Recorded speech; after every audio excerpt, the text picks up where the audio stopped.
Muito obrigada, Cíntia. Primeiramente, eu quero dar bom dia a todos e agradecer novamente a disponibilidade de todos vocês estar aqui e agradecer também à professora Fabiane por esse desafio proposto por nós, que vem aqui apresentar, trazer o nosso seminário para o Salão de Artes. Então, o meu objetivo aqui hoje com vocês é mostrar um pouco sobre o que eu fiz, um pouco sobre o meu doutorado, né, que ainda também está desenvolvendo.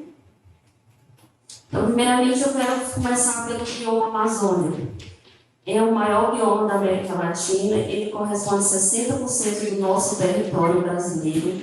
Ele é dividido em 4 grandes regiões, que seria a região 1, Sudeste, região 2, Nordeste, 3, Noroeste, e região 4, o Sudoeste da Amazônia. Esse bioma, ele abriga a maior floresta tropical do mundo. Essa floresta ela nos fornece serviços ecossistêmicos em escalas regionais, globais.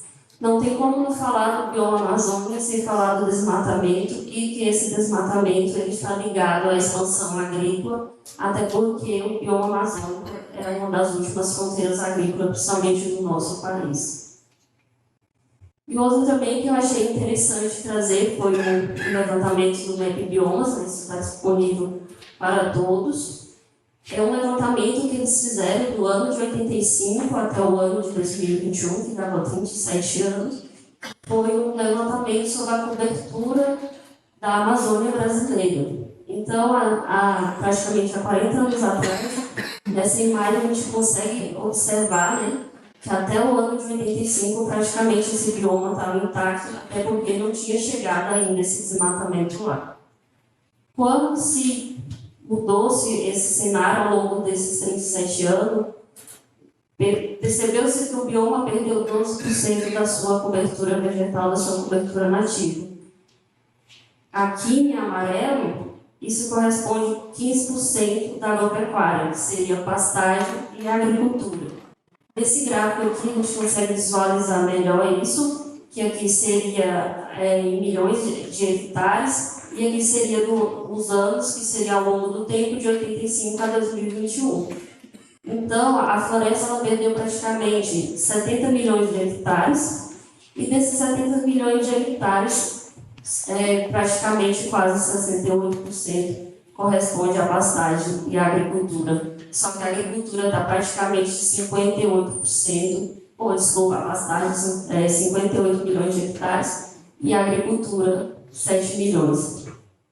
Uma coisa que eu achei não ser interessante, mas que eu observei nesse gráfico, é que a pastagem, ela meio que começando a dar uma estagnada, e o gráfico da agricultura é crescente. Não quer dizer que talvez isso pode se aumentar mais ainda ao longo do tempo, até porque está sendo realmente uma das nossas últimas fronteiras agrícolas, onde a gente se enxerga a expansão agrícola do país. E pensando em estoque de carbono ainda, falando desse bioma, né, eu também trouxe esse dado da coleção beta do Mapa Biomas, que ele fez os estoques de carbono médio, né?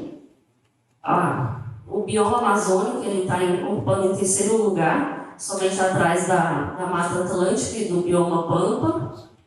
O que é curioso é que só isso é até a 0,30, e se pensando que o solo ele é um grande reservatório de carbono, isso em profundidade ele consegue estocar muito mais. Mas além do solo, além dos estoques de carbono do solo, além do solo ter essa capacidade de ser um grande reservatório de carbono, eu fiquei também curiosa em pensar acima do solo, que seria essa biomassa viva desse bioma, né? Que realmente é um bioma que tem uma grande biomassa viva e uma grande capacidade de sequestrar carbono, que ao longo do tempo foi bastante chamada de sumidouro de carbono. E se vem essa pergunta hoje: a floresta realmente ainda é um sumidouro de carbono? Praticamente esse artigo aqui também ele faz esse questionamento, né? Por que a floresta está perdendo essa capacidade de ser um sumidouro de carbono? E, de novo, isso está linkado realmente com o desmatamento e dessa floresta, que esse desmatamento é provocado pela queima e derruba da floresta. Então, se você tira essa biomassa acima do solo, você perde essa capacidade de sequestrar carbono. Falando ainda dessa região amazônica, qual seria o impacto ou o efeito da alteração do uso, se pensando em bioma amazônico na floresta?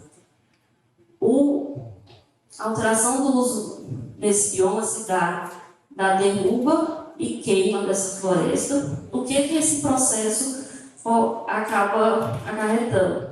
Ele afeta esse carbono do solo que está em equilíbrio, então vai ter uma mineralização bem mais rápida, pensando num bioma que tem altas precipitações, alta temperatura.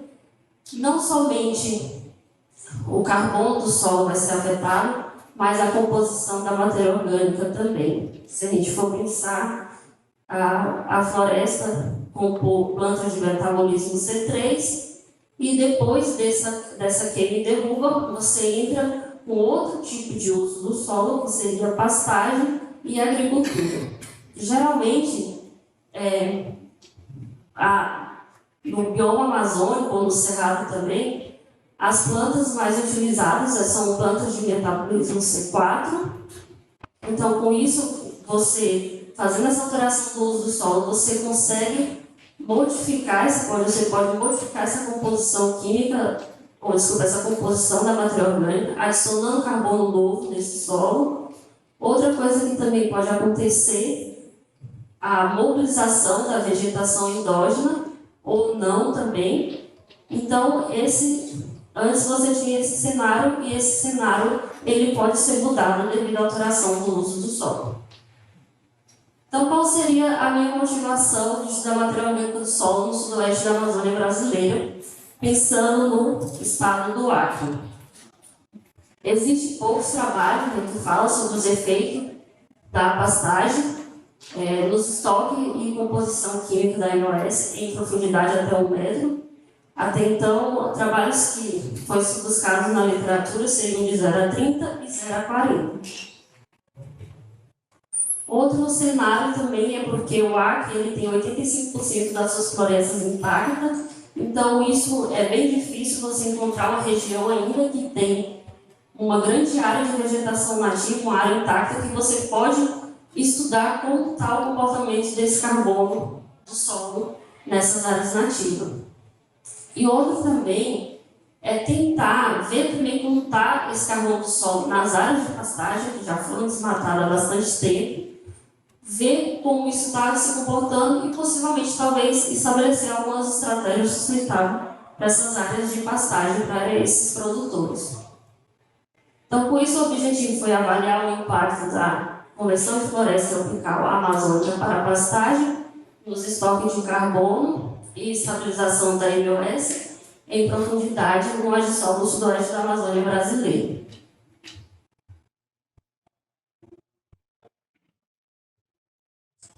Então, a localização aqui da área de estudo seria aqui o estado do Acre.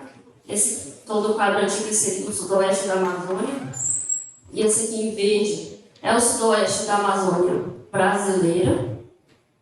Foram coletadas amostras em 2 municípios, o município de Rio Branco e o município de Senador Guilmar, que é paralelo ao município de Rio Branco. No município de Rio Branco teve a fazenda Cipoal, no outro município a fazenda Iquiri.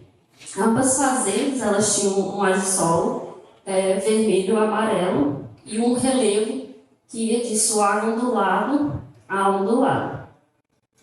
Então, depois de percorrer essas áreas, nessas fazendas, na fazenda Cipoal foram escolhidos 4 ambientes, a área nativa, a floresta. Tinha 2 passagens consociadas, que seriam braquiárias ou retículas mais amendoim forrageiro, uma de 21 e 41 anos, e somente outra área de 41 anos que só tinha somente pastagem.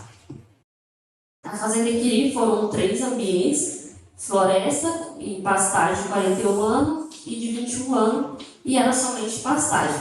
Uma coisa que eu quero falar logo aqui é que a área nativa ela foi coletada adjacente à pastagem de 21 anos, porque não tem como você querer coletar a área nativa na pastagem de 41 anos, já que eu fui lá, participei dessas coletas, é limpo, estava limpo. Então, sei lá, foi 50 anos que aquilo foi derrubado, carregaram madeira, tiraram tudo. Então, não tem como, só para ressaltar isso, então, a área de floresta, ela realmente está adjacente a essa pastagem, que é a mais nova, de 21 anos. Então, foi aberto 4 lixeiros, isso na mesma assim, cota do terreno, e foram coletadas essas amostras aqui, essas camadas aqui, com o objetivo de investigar realmente como é que estava o carbono do solo e em profundidade, e investigar os estoques de carbono em profundidade do solo. E para responder aos nossos objetivos e essas amostras que foram coletadas, foram feitas análises elementar carbono e nitrogênio, assinatura isotópica do delta carbono 13. O fracionamento físico ele foi realizado com o objetivo, principalmente da fração argila, para a gente avaliar essa interação organo-mineral. E a ressonância magnética nuclear, que a professora Débora mostrou anteriormente, isso é para a gente avaliar a composição química da matéria orgânica. E também pode ser avaliada a qualidade do solo também. Então, eu vou trazer aqui alguns resultados hoje. Vou trazer aqui os resultados do estoque de carbono do solo na superfície, de 0 a 20. Aqui no eixo Y eu tenho o estoque de carbono em miligramas por hectare. E no eixo X seriam os usos do solo. Aqui primeiro eu tenho a fazenda Cipó Alto, primeiro eu tenho a fazenda Iquiri. Já falando já as diferenças estatísticas, né, seria essa P41B apresentando maior estoque em relação à floresta, né? Isso pode ser devido a essa área ter apresentado alguma adição maior de pastagem nessa camada, em 0 a 20. Na fazenda Iquiri já tem um comportamento ao contrário, sendo a P21, né? Apresentando maior estoque de carbono em relação à floresta. Também pode ser também explicado por essa área que também ter essa maior adição de carbono derivado de pastagem. Mas na frente eu vou explicar isso e vai ficar mais fácil de entender. Então o 0 a 20 ele não mostra muito assim essa clara diferença, e esse potencial de sequestrar carbono e de acumular carbono no solo, em todos os usos.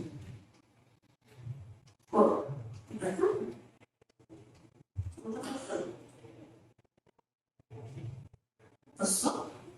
Agora sim. Agora sim, os estoques de 0 a 100, né, eles são mais objetivos e mais claros da gente visualizar que realmente a contribuição dos estoques de carbono ele está abaixo de 20 centímetros. Né? Então, aquela história de estoque de carbono avaliado só a 0 a 30 centímetros, eu entendo, porque é questão das áreas agrícolas, questão também onde as raízes estão, em maior abundância, mas se a gente for pensar em sequestrar carbono e ver quanto esse solo está sequestrando carbono, seria as camadas mais profundas do solo. Então, aqui a gente já consegue ver essa diferença, né? Todas as pastagens aqui, ela tem estoques de carbonos maiores do que a floresta, né? Aqui na Iquiri já tem um comportamento inverso, sendo a P21 apresentando maior estoque de carbono, e a P41 ela tem uma redução dos seus estoques de carbono. O que isso pode ser explicado? Os estoques de o carbono do solo está muito linkado a essa questão da textura do solo. E nessa área aqui, tanto a floresta e a P21 ela apresenta maiores teores de argila do que a P41. Então, essa interação organo-mineral é menor. Esse solo ele é mais arenoso, Então, somente pastagem não é o suficiente para aumentar os estoques de carbono nessa área. E depois dos estoques de carbono, né, a gente tem a assinatura isotópica, que daí a assinatura isotópica me possibilita explicar melhor o comportamento daqueles dados dos estoques de carbono. Isso vai acalmar o coração de vocês mais na frente. Então, aqui, o que a assinatura isotópica me mostra? A assinatura isotópica são as razões entre os isótopos. Ela é expressa pelo delta carbono 13, que é medido por 1000. Temos aqui, aí agora eu volto, né, a questão do metabolismo das plantas. O que acontece? Eu avalio o teor de carbono orgânico do solo. Eu avalio a área X e a área Y. Se eu de cara Y tem maior teor de carbono. Porém, de onde está vindo esse carbono? Qual a origem desse carbono? E quando você faz essa conversão e você tem metabolismo de plantas diferentes, isso é uma técnica interessante de tu visualizar se realmente está havendo essa troca da composição da matéria orgânica e você consegue ver realmente de onde esse carbono está vindo. Então, a gente consegue ver que realmente isso na Simpoal e na Equili, isso é visível, que essa troca da composição ela está em superfície. Quando você vai para a subsuperfície, isso não difere. Então, isso já explica um pouco esse comportamento dos estoques de carbono em 1 metro de profundidade. Aqui em cima, você está tendo uma adição de carbono de pastagem. Esse carbono ele também pode ser somado com o da floresta, que é o próximo que eu vou explicar mais na frente. Então, com isso, antes de você saber de onde está vindo esse carbono, você faz essa análise ela lhe permite você calcular a proporção de carbono jovem. Quem seria o carbono jovem, no meu caso, seria a pastagem. Então, é aqui que eu digo que eu vou acalmar o coração de vocês. Então, aqui é o alfa, e a partir daquele comportamento, do perfil da assinatura isotópica, que eu vejo que realmente, por exemplo, na superfície mudou e na subsuperfície não mudou, então eu venho aqui e calculo esse alfa que é representado em percentual. Quando eu calculo esse alfa, só um exemplo aqui, nas camadas superficiais. Se aqui em P21 eu digo que tem 60% de carbono de pastagem, 40% ainda da floresta. Isso em superfície. Então, tem uma adição, mas ainda tem o carbono da floresta. Essa P41 aqui, que ela apresentou maiores estoques de carbono, a gente consegue perceber que realmente, ao longo do quanto maior a idade da pastagem, maior está sendo essa troca, que na equipe também a gente consegue perceber isso. Mas voltando aqui para a Simpoal. Se a gente for olhar aqui em profundidade, vocês conseguem perceber que realmente o carbono em subsuperfície, a maior proporção, ainda é de contribuição da floresta e não somente da pastagem. E isso você consegue ver em 40 anos. Já na Equili, ela também nos facilita ver aquele comportamento daquele estoque de carbono que foi menor. O que acontece? Se você perceber aqui nessa barrinha de P41, ela está só substituindo. Não chama-se de uma adição porque ela está só substituindo. E essa substituição ela não é o suficiente para aumentar os estoques de carbono. E quando você olha para a P21, que apresentou maiores estoques de carbono, você percebe que realmente ela tem aqui quase uns 78% de carbono de pastagem, mas ainda tem um carbono da floresta, ainda contribuindo para esses estoques de carbono. Então, a adição de carbono de pastagem, carbono novo, a gente percebe realmente em superfície e não em subsuperfície. E aqui eu vou falar um pouco sobre a composição química da matéria orgânica, um pouco sobre como essa técnica nos ajuda a perceber se realmente a alteração do uso do solo ela altera essa composição química da matéria orgânica e ela altera, sim, principalmente em bioma amazônico, essa alteração ocorre. Às vezes não pode haver diferença entre, sei lá, entre conteúdo de carbono mais em composição, sim. Então, o que seria, a professora Débora apresentou muito bem, né? Que seriam os nossos espectros de ressonância magnética nuclear de carbono 13, que é uma análise bem sensível, né? Você só vê os grupos funcionais ligados ao carbono 13. Também foi feita somente na camada de 0 a 5, porque você precisa de uma... quanto maior o teor de carbono, melhor fica visível esses grupos funcionais. E aqui, a partir desse deslocamento químico, você consegue saber o que representa cada intensidade dessa. E por que eu fiz no solo e fiz na argila? Então, sabendo que eu queria saber se havia uma interação organo-mineral, presença de grupos mais lados na fração argila, então seria interessante separar esses compartimentos do solo, até porque se vocês olharem aqui visualmente, você vê realmente que tem uma diferença. Então aqui eu vou só mostrar o que são essas regiões. Nessa região aqui do 220 ao 125 temos os grupos os carboxílicos. Nessa região temos os grupos aromáticos, que são os grupos realmente mais recalcitrantes da matéria orgânica. Temos aqui os grupos alquilo, que seriam as estruturas mais lábias do solo. E aqui temos os grupos alquilo, né, que são essas estruturas bem maior do que está aqui, são estruturas de lipídios bem maiores do que isso. Então, quais seriam as estruturas recalcitrantes da matéria orgânica? Seriam os grupos alquilo e os grupos aromáticos.